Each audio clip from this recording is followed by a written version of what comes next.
হাওড়াঘাটৰ ৰংকুট লতিকা বজাৰ মন্দিৰ প্ৰাংগণত সাৰ্বজনীন ৩১ সংখ্যক ৪৮ পহৰৰ নাম কীৰ্তনো মহোৎসৱৰ সফল সামৰণি। হৰিনাম কীৰ্তনেৰে মুখৰ হ'ল ৰংকুট বাৰৰী পূজা মন্দিৰ প্ৰাংগণ।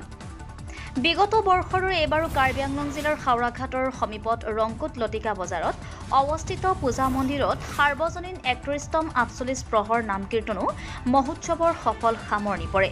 ছদিনীয়া বৰ্ণাঢ্য কাৰ্যসূচীৰে উদযাপন কৰা উক্ত নাম কীৰ্তন মহোৎসৱত জাতি ধৰ্ম বৰ্ণ নিৰ্বিশেষে অগণন ভক্তৰ সমাগম ঘটে। বিশ্ব শান্তি আৰু জীৱকুলৰ মংগলাৰ্থে আয়োজন কৰা হৰিনাম কীৰ্তন মহোৎসৱটি সাফল্যমণ্ডিত কৰাৰ বাবে সমূহ ভক্তপ্ৰাণ ৰাইজক ধন্যবাদ জ্ঞাপন কৰে সাৰ্বজনীন নাম কীৰ্তনো মহোৎসৱ সমিতিৰ সভাপতি হৰে কৃষ্ণ দাস আৰু সম্পাদক বাবুল দাসে। কাৰ্বি আংলং জিলাৰ উত্তৰ বৰবিলৰ পৰা দীপক দত্তৰ ৰিপৰ্ট, পাব্লিক টিভি অসম।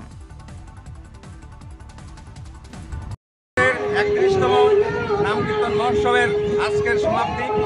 আজকে আমাদের মহাপ্রসাদ বিতরণ হচ্ছে। তাই এত অঞ্চলের রংপুর উত্তর পর্বের সামাগরে এই সব জায়গা থেকে জনসাধারণ আসছেন, সবাইকে অনুরোধ করা হচ্ছে আপনারা সুষ্ঠু শান্তিভাবে মহাপ্রসাদে নিয়ে যাবেন বলে আশা রেখে উৎসব কমিটির তরফ থেকে আমাদের বিনম্র